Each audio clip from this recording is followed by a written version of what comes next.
Salve, cambada penalista, tudo bem com vocês? Estamos de volta com mais um vídeo trazendo dicas de direito penal. E a nossa dica de hoje é bem curtinha. Hoje vamos falar sobre o consentimento do ofendido para a gente finalizar o estudo da ilicitude, né, como elemento do conceito analítico de crime, e partir para a semana que vem para a gente analisar a culpabilidade. Tá joia? Acompanhe aqui comigo na tela. Olha só, para a gente fazer uma rápida recapitulação do que vimos até agora sobre ilicitude, lembrem-se que no Brasil nós adotamos a teoria indiciária ou da ratio cognoscendi, que é aquela que vai te dizer que um fato típico, em regra, é também ilícito, ou seja, há uma presunção relativa, porque admite prova em contrário, de sua ilicitude, a não ser que exista alguma causa excludente dela.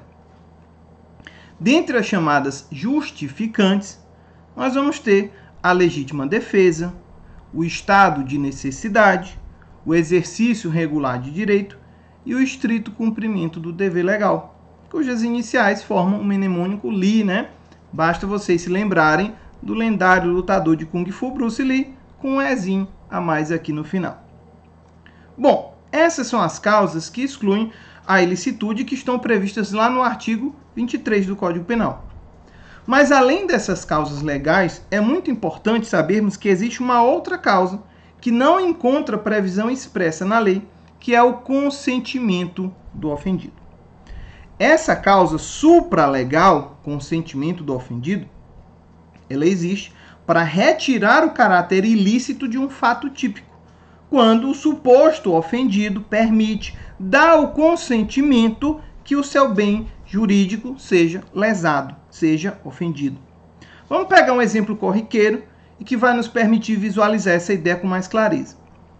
Quando você resolve fazer uma tatuagem, o que acontece? Normalmente, você vai até algum tatuador, escolhe um desenho que queira fazer, deixa um rim para pagar a conta, né, porque é bem caro, e o tatuador faz o desenho na tua pele. Nesse momento, nós vamos estar diante de uma lesão corporal. Sim, a tatuagem não deixa de ser uma ofensa à integridade física da pessoa. Analise essa conduta sob o aspecto do primeiro elemento do crime, o fato típico. Nós temos conduta? Sim, uma ação do tatuador. Resultado? Também. Temos nexo causal, ou seja, o resultado pode ser atribuído à conduta? Sim. E a tipicidade? Também.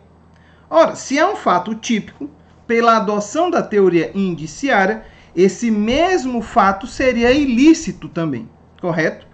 A não ser que encontrássemos alguma causa que excluísse essa ilicitude. Com base nesse artigo 23, essa tatuagem, né, a realização da tatuagem, não se encaixaria em nenhuma daquelas justificantes, aqui nenhuma do nosso Bruce Lee. E por que então não teremos um crime aí? Porque o ofendido, aquela pessoa que tem a sua integridade física lesada, permitiu, deu o consentimento para que a conduta fosse praticada. E esse seu consentimento tem o condão de afastar o caráter ilícito do ato. Entenderam? Agora, para que possa ser considerado uma causa supralegal excludente da ilicitude, o consentimento tem de preencher alguns requisitos, até para não esculhambar demais as coisas. Quais requisitos são esses? Primeiro, disponibilidade do bem jurídico. Eu, na qualidade de ofendido, só posso consentir uma lesão ou uma ofensa a um bem jurídico que seja disponível. Então, eu estou falando aqui de bem jurídico disponível. Ou seja, que eu possa dispor. Exemplo, patrimônio, a liberdade sexual. Se eu quiser, posso permitir que alguém leve um celular meu sem problema algum. Encontro alguém que chega em casa e encontro alguém que está furtando um aparelho de televisão. Eu olho para a TV e digo, essa TV é velha, tá, tudo bem, não tem problema, pode levar. Agora, imagina outro exemplo também, um casal, onde uma pessoa permite que a outra dê umas palmadas aí durante a relação. Isso pode? Pode. Não tem problema nenhum.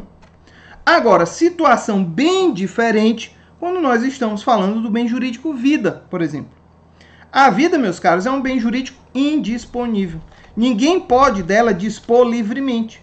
Por isso, quando alguém quer se matar e se não tiver coragem pedir ajuda a um amigo, se esse amigo cumprir o pedido, será punido pelo crime de homicídio. Porque aí não vamos poder falar em consentimento do ofendido, já que a vida é um bem indisponível. Uma certa treta que existe na doutrina é se a integridade física configura bem jurídico disponível ou não.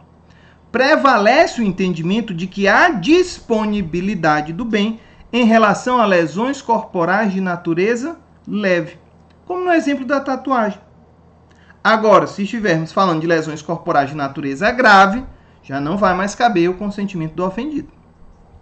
Segundo requisito, o consentimento deve ser manifestado antes ou pelo menos durante a prática da conduta. Então ele tem que ser anterior ou concomitante à prática da conduta, nunca depois. Ah, e outra coisa, ele pode ser revogado a qualquer tempo. Então, revogação a qualquer tempo. Desde que antes do fim dos atos executórios, é claro, né?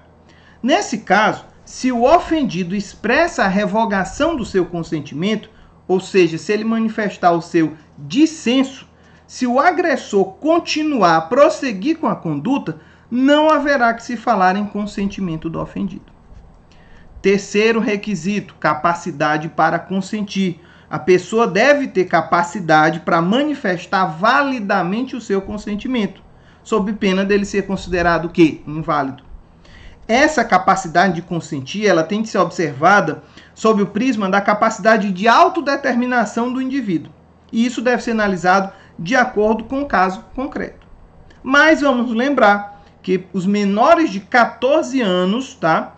Os menores de 14 não têm capacidade para consentir para a prática de ato sexual. Portanto, qualquer relação sexual com eles será considerada criminosa. É o crime de estupro de vulnerável, lá do artigo 217-A do Código Penal. E, Paulo, quem pode fornecer esse consentimento? Quem é que tem legitimidade? É o próprio ofendido, na qualidade de titular do bem jurídico lesado. Podemos pensar em alguma situação onde quem dá o consentimento não é o ofendido, mas seu representante legal? Sim. Imagina que os pais de uma criança pequena vão levá-la para, coletar exame de sangue. Pronto. A coleta também não deixa de ser uma ofensa à integridade física da criança, né? Vai meter uma agulha dentro do braço da criança para retirar sangue. Mas nesse caso, seus pais, como representantes legais, podem dar o consentimento para que o exame seja realizado. Agora, é claro, isso visando ao interesse da criança, do menor. E, por fim, o consentimento deve ser livre de qualquer vício, erro, dolo, coação, fraude, etc. Para a gente finalizar o assunto de hoje, vamos lembrar que o consentimento do ofendido também pode funcionar como uma excludente da própria tipicidade e não da ilicitude, em alguns casos. Nós vamos encontrar essas hipóteses quando o tipo penal em questão, ele pressupõe o quê? O dissenso. Ou seja, o dissenso é uma elementar do tipo. Pega o exemplo do crime de estupro do artigo 213 do Código Penal. O estupro, em linhas bem gerais, é uma relação sexual não consentida, com emprego de violência, grave ameaça. O dissenso, portanto, que é o não consentimento, é elementar do tipo penal. Já, ainda mais que a gente fala em constrangimento, né, o núcleo verbal do crime. E constranger é obrigar, forçar. Agora, vejam só, como eu disse, o dissenso é elementar do tipo penal, pois se a relação sexual for consentida, por óbvio, não vamos falar de estupro, correto?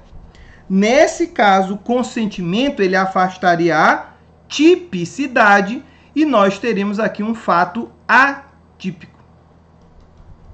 Beleza? Então, meus caros, vamos ficando por aqui hoje.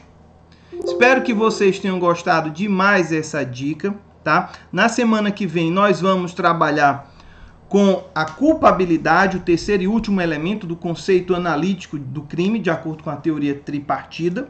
Aí vocês já sabem os trâmites legais. Curte, comenta, compartilha, me ajuda a disseminar aí o direito penal para o mundo inteiro. Tá joia? Valeu, pessoal. Fiquem todos com Deus. Um abraço e até a próxima semana.